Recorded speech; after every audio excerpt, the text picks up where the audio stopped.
भक्तांबर के अंदर एक श्लोक आता है, त्वत्संस्करेण भवसन्तति सन्निबद्धं पापं श्रणात् स्वयमुपैति शरीरे भाजाम् आक्रांत लोकमलिनीलमशेषमासु सूर्यांशु भिन्नमिव सार्वरिमंदकारम्।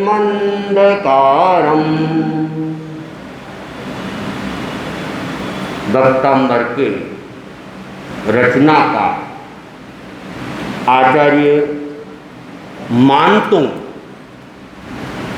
भगवान ऋषभ की स्तुति कर रहे हैं और भगवान ऋषभ को संबोधित करते हुए कह रहे हैं कि भगवान आपकी स्तुति से अनेक भवों के संचित पाप क्षण भर के अंदर नष्ट हो जाते हैं। कभी कभी ऐसा लगता है कि रचनाकार अनेक बार जब रचना करते हैं तो अतिशयोक्तियों का प्रयोग भी कर लेते हैं और जब श्रद्धा प्रबल होती है तब भी अनेक बार अतिशयोक्ति हो जाती है। तो भक्तांबर की जो रचना हुई वह भी एक भक्ति है। आचार्य मानतु और एक ऐसे समय में ये रचना हुई जब मानतुंगाचार्य को एक राजा ने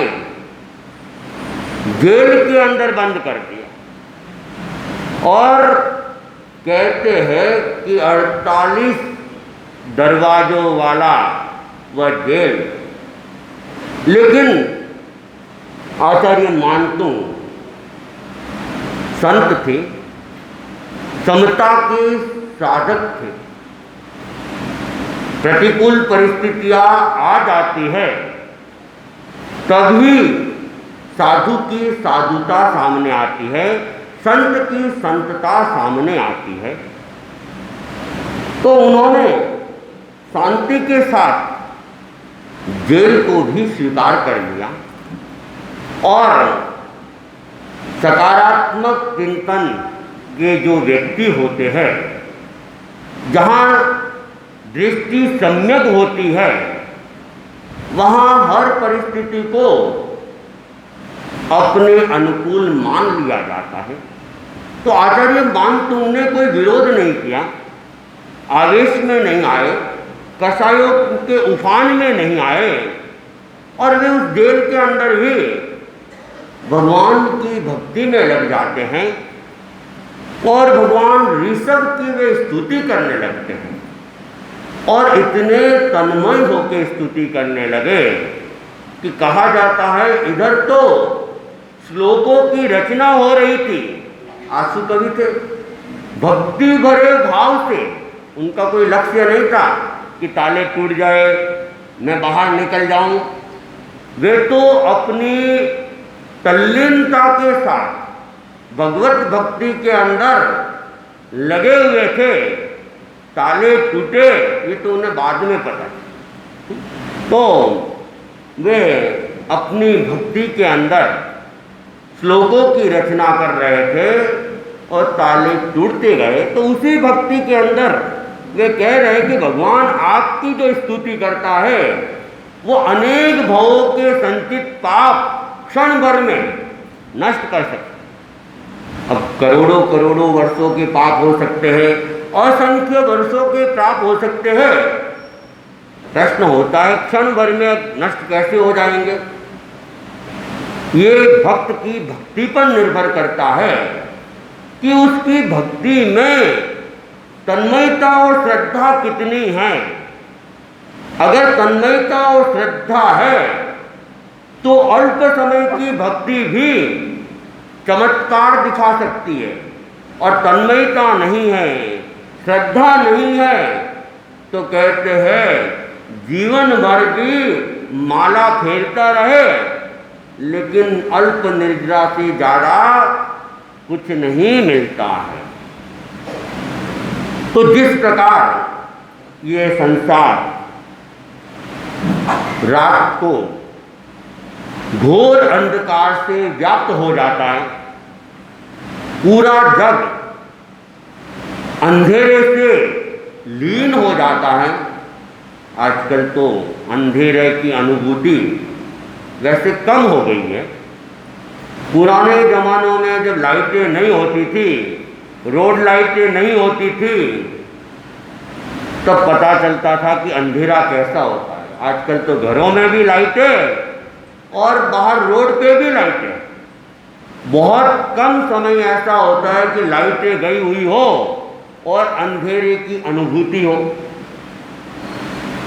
तो जो संसार उस अंधकार से व्याप्त है, पूरा का पूरा संसार, अब उसको भगाना है अंधकार को, तो आपका सोचेंगे बहुत समय लग सकता है। अंधकार ऐसे तो पूरे जग में व्याप्त है, तो कैसे समाप्त होगा।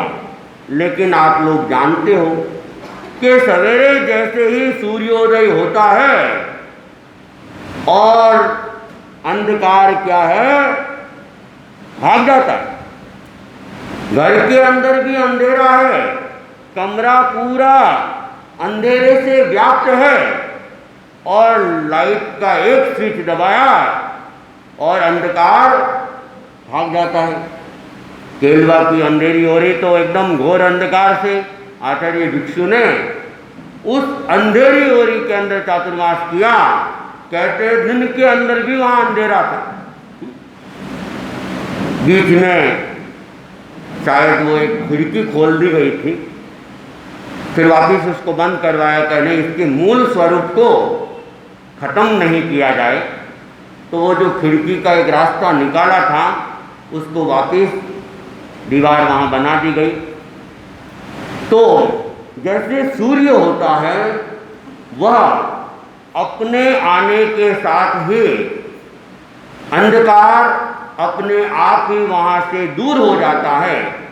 कितने ही बड़े स्थान पर या पूरे जगत में भी अंधेरा फैला हुआ है, एक सूर्य के आते ही वह अंधकार भाग जाता है। वैसे ही भगवान की स्तुति जब करते हैं, थोड़ी सी भी स्तुति है लेकिन उसके अंदर श्रद्धा है, तन्मयता है, तो वो अनेक वर्षों के पाप कर्म को सही कर ले, कोई आश्चर्य नहीं है। हमारे भीतर भी अज्ञान का अंधेरा है। अगर ज्ञान का प्रकाश जागृत हो जाता है,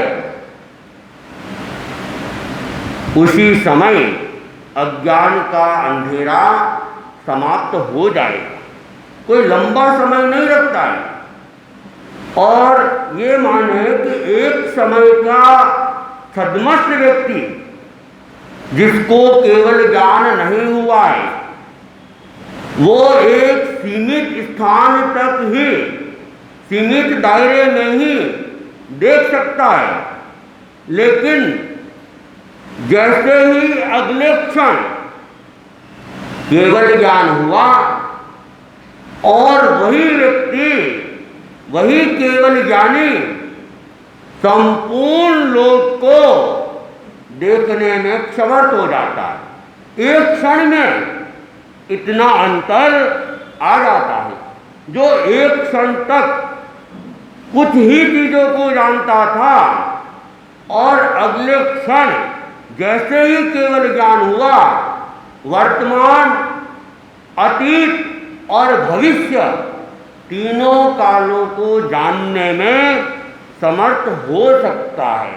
इसलिए हम ये न माने कि आचार्य मान तुमने अतिशयोक्ति कर ली, भावुकता में रह गए, भक्ति के वशीभूत होकर कुछ भी उन्होंने लिख दिया, कुछ भी रचना कर ली ऐसा नहीं। भगवान की भक्ति अगर अल्प समय भी होती है लेकिन सम्यक तरीके से होती है तो वह अल्प समय की भक्ति भी बहुत बड़ा परिणाम दे सकती है। समय का नहीं, विधि का महत्व होता है। वो एक कांच आता है, कांच कहते हैं कागज को लगा के कांच को लगा ले और सूर्य की किरणें अगर पड़ती है, अगर स्थिरता से उसको रखा जाए तो 2-3 मिनट के अंदर ही मैग्नीफाई ग्लास तो वह क्या करता है, आग लगा देता है। अगर उस कांच को हिलाते रहे तो 2-3 मिनट क्या 2-3 घंटे और 2-3 दिन भी लग रहे, लेकिन आग की उत्पत्ति नहीं हो सकती। तो ये विधि का महत्व है।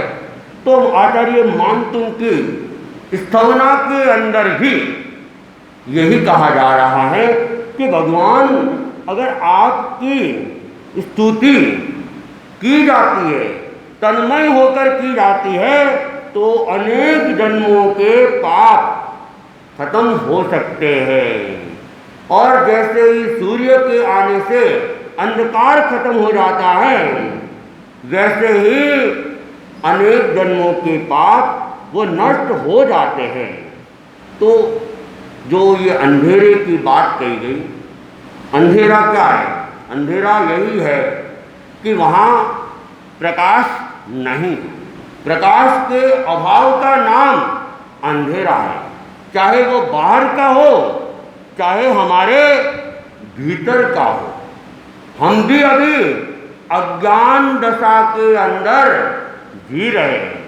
जब तक हमारे भीतर का सूर्य पूर्ण रूप से प्रदीप्त नहीं होता है, जब तक केवल ज्ञान नहीं होता है, तब तक हमारे भीतर भी अज्ञान का अंधकार है। और ज्ञान का प्रकाश जागृत हो गया, अंधकार अपने आप दूर हो जाएगा, क्योंकि दोनों एक साथ रह नहीं सकते हैं। एक रूपक आता है, दृष्टांत आता है कि एक बार अंधकार भगवान के पास गया और भगवान के सामने याचिका दायर कर दी, अपनी शिकायत दर्ज करवा दी कि भगवान ये सूर्य मेरे पीछे लगा हुआ है, मेरा सर्वस्व नष्ट करना चाहता है, आप मुझे बचाएं। भगवान ने उसकी शिकायत सुनी और अंधकार को कहा ठीक है, समय आने पे सूर्य से बात की जाएगी। फिर सूर्य को बुलाया गया और सूर्य को कहा, देख सूर्य, ये सृष्टि क्या है? मेरी रचना है और इसमें जो कुछ भी बना हुआ है उसको मैंने बनाया है और सबको यहाँ रहने का, अपने अस्तित्व को सुरक्षित रखने का अधिकार है। तुम मेरी सृष्टि में व्यवधान पैदा मत करो। सूर्य ने हाथ जोड़ लिए, भगवान मैं भला आपकी सृष्टि में व्यवधान क्यों पैदा करूंगा, मैं नहीं करता हूं। तो उसने कहा तुम अंधकार के पीछे लगे रहते हो, उसको नष्ट करने में लगे रहते हो, तुम्हारी शिकायत आई है। तो सूर्य ने कहा कि भगवान ये आप क्या कह रहे हैं, मेरे तो कुछ समझ में ही नहीं आ रहा है। ये अंधकार है कौन? मैं तो उसको जानता ही नहीं हूं, मैंने तो उसे कभी देखा ही नहीं है। भला जब मैंने उसे देखा नहीं है तो मैं उसे नष्ट कैसे कर सकता हूं? आप ऐसा करें, वो जो अंधकार जो है उसको मेरे सामने ले आए, मैं उसे देख लेता हूं, फिर मैं कभी उसे परेशान नहीं करूँगा। तो क्या ऐसा हो सकता है? जहाँ सूर्य है वहाँ अंधकार आ सकता है क्या? जहाँ सूर्य है वहाँ अंधकार आ नहीं सकता है। जहाँ प्रकाश है वहाँ अंधेरा टिक ही नहीं सकता है। तुलसीदास जी ने भी एक दोहे में लिखा है, जहाँ काम तहाँ राम नहीं, राम तहाँ नहीं काम। हाँ हाँ, राम तहाँ नहीं काम। तुलसी कैसे रहते हैं रवि रजनी कठान। तुलसी कैसे रहते हैं रवि रजनी कठान। कि जहाँ काम है वहाँ राम नहीं रह सकता है, और जहाँ राम का निवास है वहाँ फिर कामनाएं वहाँ समाप्त हो जाती है। जिस प्रकार रवि और रजनी, प्रकाश और अंधकार एक साथ नहीं रह सकते हैं, जैसे काम और राम भी एक साथ नहीं रह सकते हैं। तो कहा भी गया है कि कोई कह दे कि भाई हमने रात को 12 बजे सूर्य को देखा है, तो ऐसा कभी हो नहीं सकता है। सूर्य हो वहाँ रात रह नहीं सकती है, और जहाँ रात है इसका मतलब ही है कि सूर्य का अभाव है। तो हम भी ये सोचें कि जब तक हमारे भीतर अज्ञान है, ज्ञान का प्रकाश जागृत नहीं होगा, और ज्ञान का प्रकाश जिस दिन जागृत हो जाएगा फिर अज्ञान रूपी अंधेरा वहाँ रह नहीं सकता है। इसलिए ज्ञान रूपी प्रकाश को जागृत करने का प्रयास करे, और जो भी क्रिया करे तन्मय बनकर करे। अगर अल्प समय की क्रिया भी है लेकिन तल्लीनता से की गई है तो वह अपने आप में विशेष फल का कारण बन सकती है। एक सामायिक भी करे लेकिन तल्लीनता के साथ करे, विधि विधान के अनुसार करे, वह एक सामायिक भी बहुत फल दे सकती है। और दिन में 10 सामायिक कर ली, लेकिन सामायिक क्या है, सामायिक की विधि विधान क्या है, उसकी जानकारी नहीं है, तो सामायिक का लाभ मिल नहीं सकता है। ओम अरहम।